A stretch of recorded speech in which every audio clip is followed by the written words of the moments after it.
Assalamualaikum warahmatullahi wabarakatuh.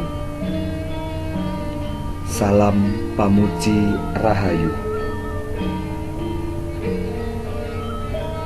Nuwun saking para siswa SMK Negeri 1 Wonosobo. Ing mriki kula Bapak Supardian badhe ngaturaken materi pasinaon basa Jawa sesorah.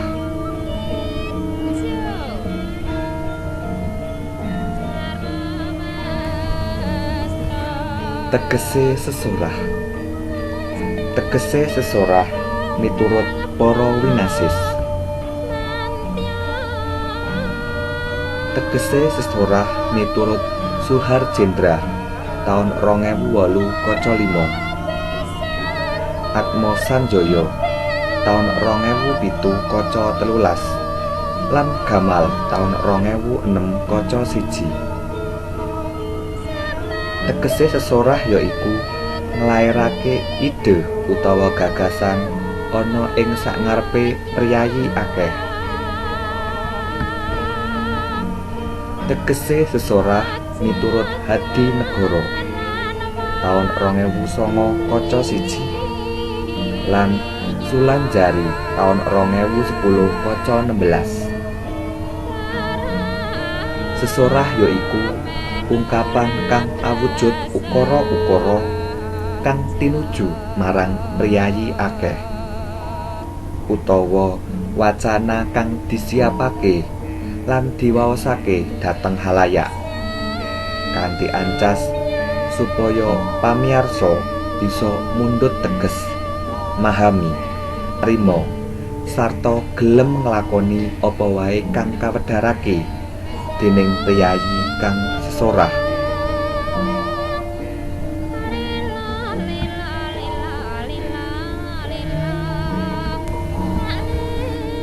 Ancas sesorah. Ancase sesorah miturut para winasis. Ancase sesorah miturut Murwantara tahun 2007 kaca 10 tekan 11. Sesorah duweni ancas yaiku atur pambagya, yaiku salah sawijining sesorah kanggo nyambut tamu kang ana ing hajatan. Lumrahe ana ing acara manten. Isine atur pambagya harja, atur panuwun saha pangapunten saka kang mengkugati katur para tamu. Atur kabar lan pawartos yaiku ngaturi pawarta kanthi wujud crita babagan salah sawijining kedadean. Atur panglipur supaya priyayi kang mirengake bisa legawa, ikhlas lan seneng penggalihe. Biasane ana ing acara lelayu. Pangajak. Sesorah kang ancase ngajak supaya kang mirengake percaya apa kang diwedharake lan kersa nglaksanakake apa wae kang wis diwedharake dening priyayi kang sesorah.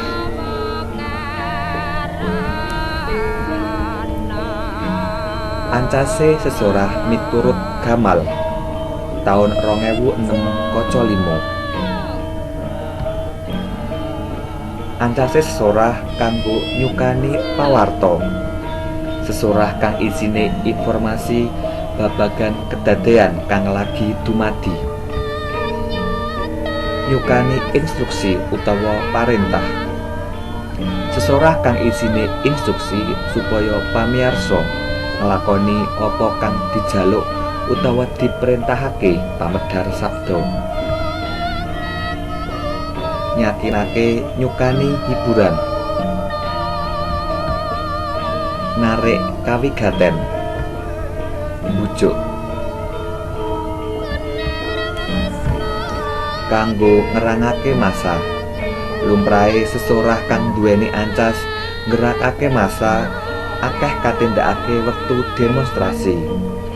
Pamedhar sabda ngerahake pamiyarsa supaya kersa nyengkuyung apa kang dikarepake pamedhar sabda bareng-bareng kanggo ngelingake, bangun semangat, damel kesan.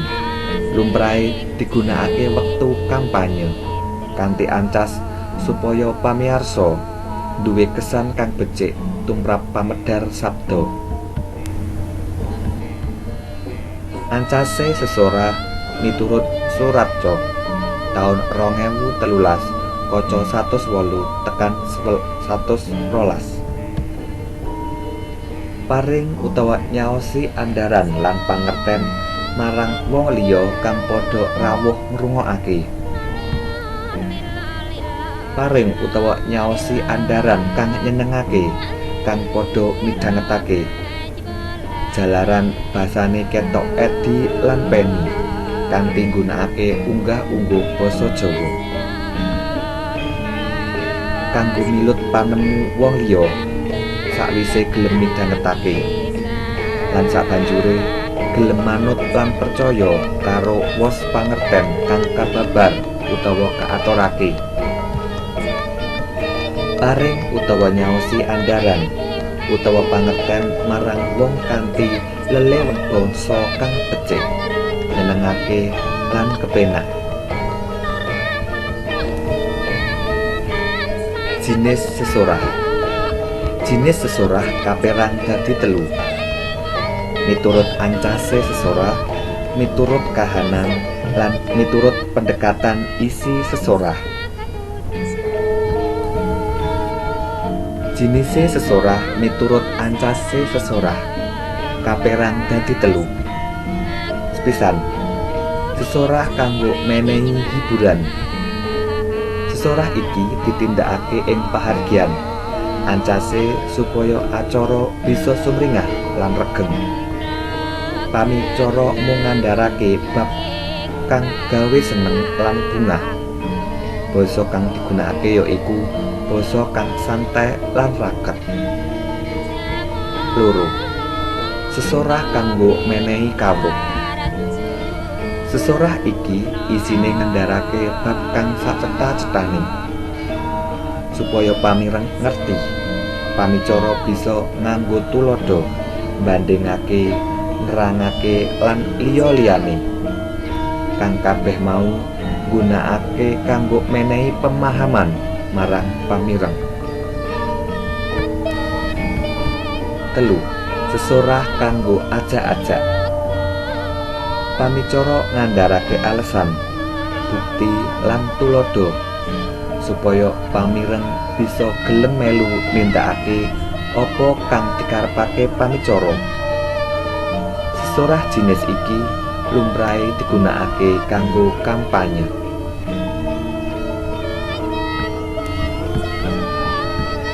Jinis sesorah miturut kahanane kaperang dadi 3. 1. Sesorah resmi. Sesorah resmi kudu migunakake teks. Amarga ing sesorah resmi iku lumrahe apa kang diandharake dadi wewaton kanggo laku sabanjure. Tuladhane sesorah kepresidenan saben setahun sepisan. Sesorah pengukuhan gelar kang katindakake rektor nalika wisuda lan sapanunggalane. 2. Sesorah setengah resmi. Sesorah iki lumrahe mung sambutan ing acara resmi. Tuladhane sambutan ketua RW ing acara pasamuan RW utawa RT. Kang kaping 3, sesorah ora resmi. Sesorah iki lumrahe atur panuwun saka kang kagungan dalem marang tamu kang rawuh ing acara kang jlimen kaya pasamuan kampung utawa pasamuan keagamaan. Jinis sesorah miturut pendekatan isi sesorah kaperang dadi 3. 1. Sesorah nganggo pendekatan intelektual. Sesorah iki nggunakake wawasan keilmuan kanggo nggawe resep pamirenge lan lumrahe diandharake ing pasamuan karya ilmiah kaya seminar lan rikala ujian skripsi utawa ujian tesis. Loro, sesorah nganggo pendekatan moral. Sesorah iki nggunakake dasar akhlak kanggo narik kawigaten pamirenge. Lumrahe wujude khotbah utawa tanggap wara ing pengajian lan upacara keagamaan liyane. Kaping 3, sesorah nganggo pendekatan emosional. Sesorah iki nggunakake tulodo saka apa kang lumrahe dirasakake pamirenge. Ancase supaya pamirenge bisa nampa kanthi gampang isine pidato tanpa mikir abot bab kang diandharake pamicara.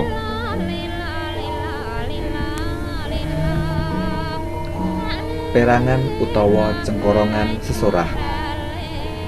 Perangan utawa cengkorongan sesorah. Sepisan, salam pambuka. Purwaka basa utawa pambuka. Purwaka basa utawa pambuka kaperang dadi loro. Atur pakurmatan lan atur puji syukur. Surasa basa utawa isi. Wasana basa utawa panutup. Wasana basa utawa panutup kaperang dadi 3 perangan. Tututan, pangarep-arep lan pangapunten. Kapungkasan, salam panutup. Salam pambuka. Isine atur salam marang priyayi kang mirengake sesorah. Lumrahe nganggo ukara keagamaan kayata Assalamualaikum warahmatullahi wabarakatuh. Purwaka basa utawa pambuka. Isine ukara sapaan kanggo priyayi kang mirengake. Tuladhane atur pakurmatan marang wong sing rawuh. Atur puji syukur. Atur panuwun. Surasa basa utawa isi. Perangan iki ngemot andharan wigatining sesorah.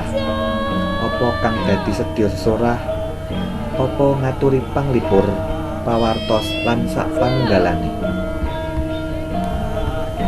Wasana basa utawa panutup.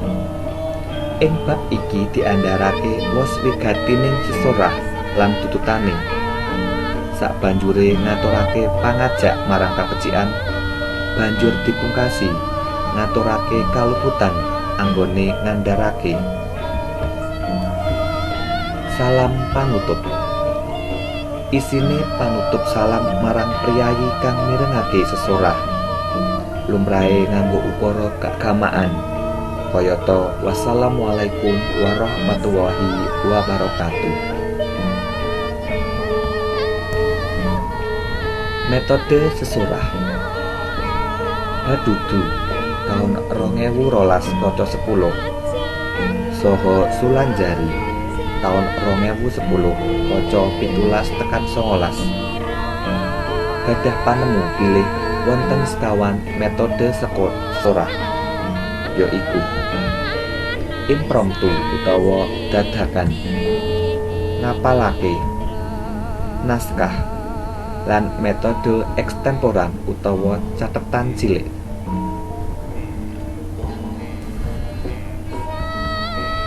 Metode impromptu.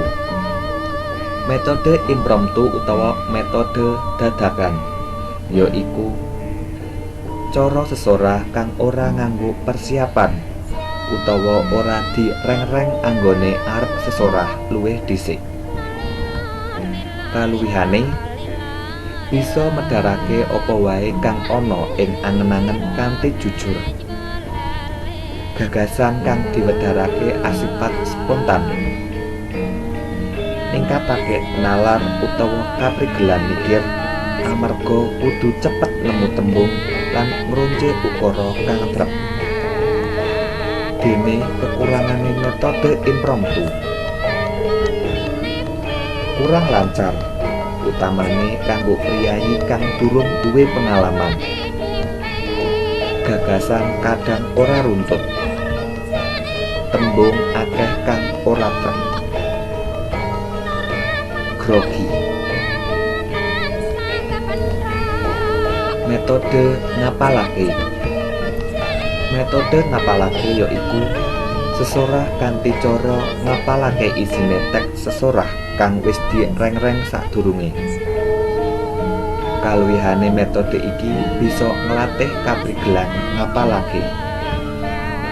Metode ngapalake trep kanggo priyayi kang duwe daya eling kang becik.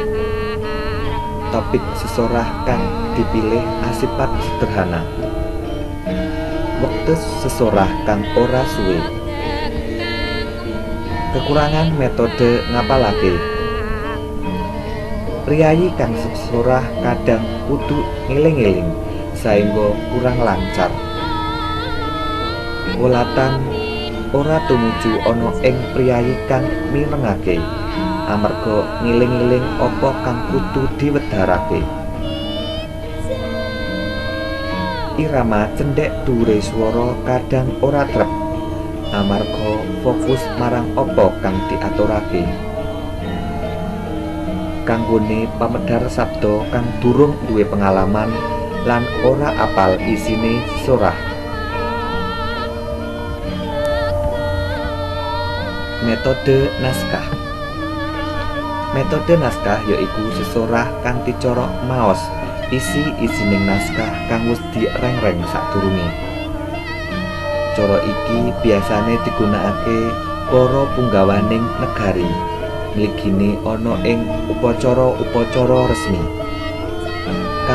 Kaluwihane metode naskah bisa milih tembung kang becik lan trep. Luwih lancar amarga maos. Bab kang ora jumbuh karo isi sesorah bisa diendhek. Dene kekurangane metode naskah. Ora ana interaksi antarane priyayi kang sesorah lan kang midhangetake. Butuh wektu persiapan kang suwe. Kaku. Metode ekstemporer. Metode ekstemporer utawa catetan cilik yaiku metode sesorah kanthi nganggo catetan babagan kang penting utawa garis besar saka isine sesorah.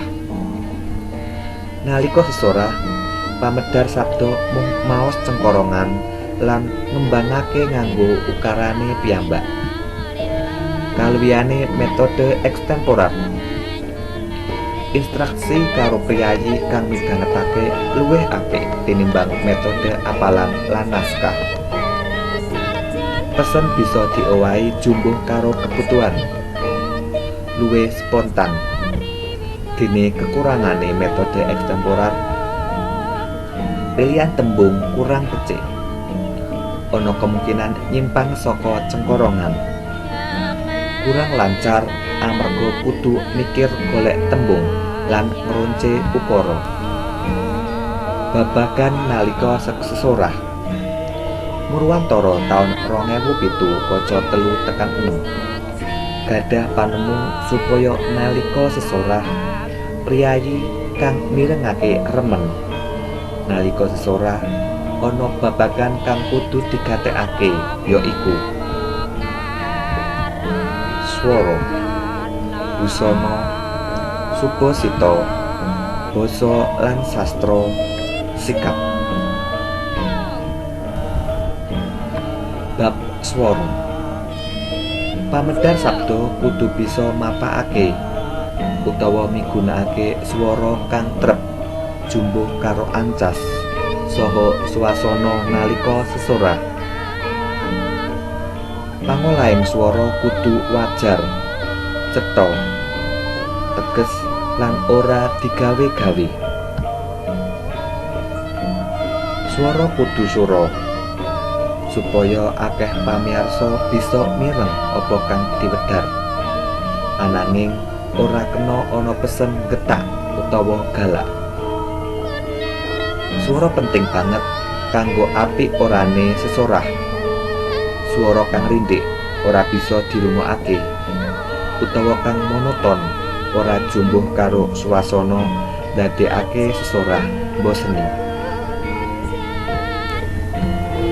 Bab busana. Ana bebasan ajining raga gumantung saka busana. Priyayi kang sesorah kudu bisa ngadi busana kang jumbuh karo keperluan, papan lan ancase sesorah. Busana ora mung gegandengan karo model ageman, nanging uga werna kang kapilih.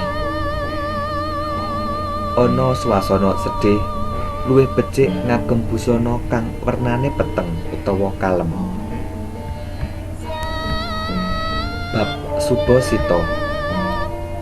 Trapsila utawa tata krama ana ing sesorah klebu solah bawa. Nalika sesorah solah bawa, cara matur aja digawe-gawe. Nalika sesorah ora prayoga kaken obah, becike anteng, mantep ananging ora kaku.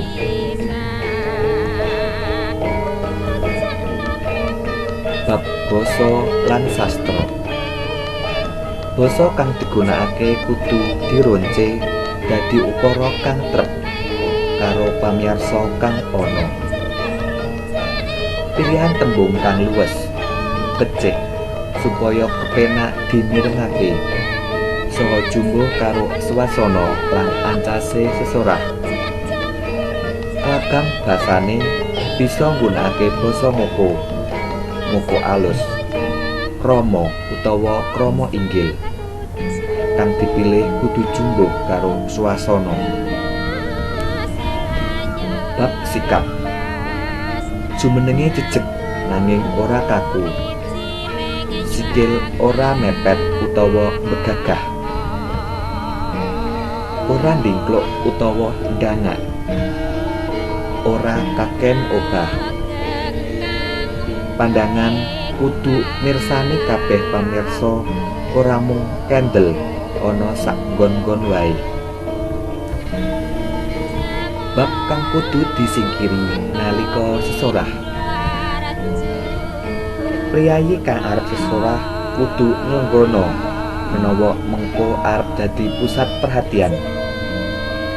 Kasil orane sesorah kang katindakake gumantung saka seneng utawa orane priyayi kang midhangetake sesorahe.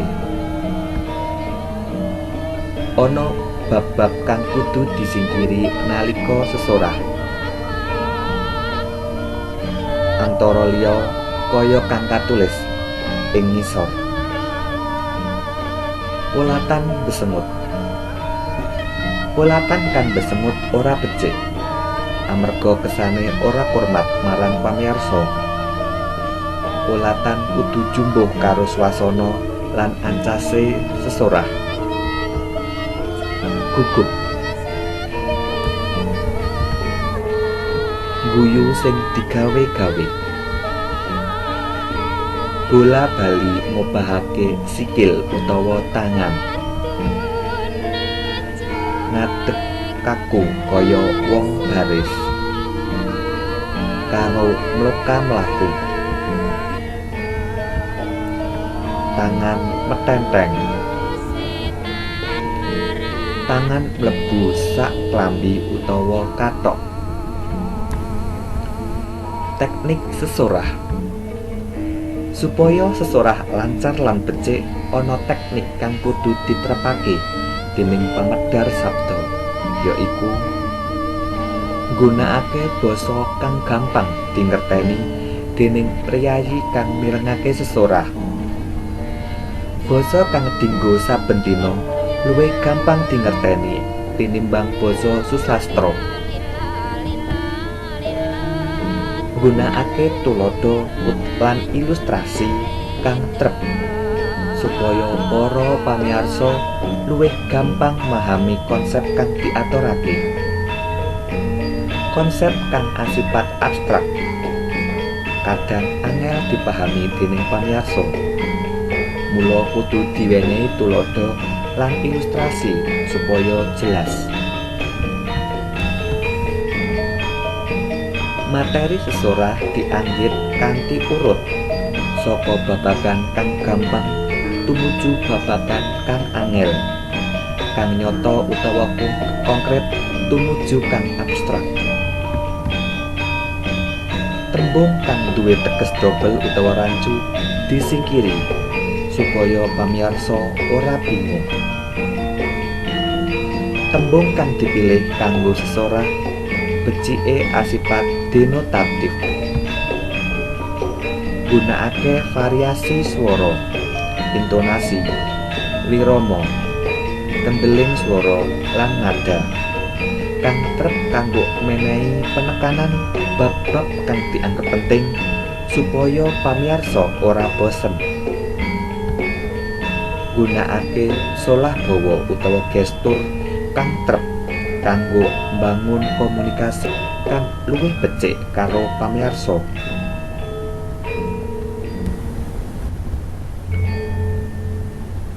Mekaten kala wau andharan materi pasinaon basa Jawa sesorah.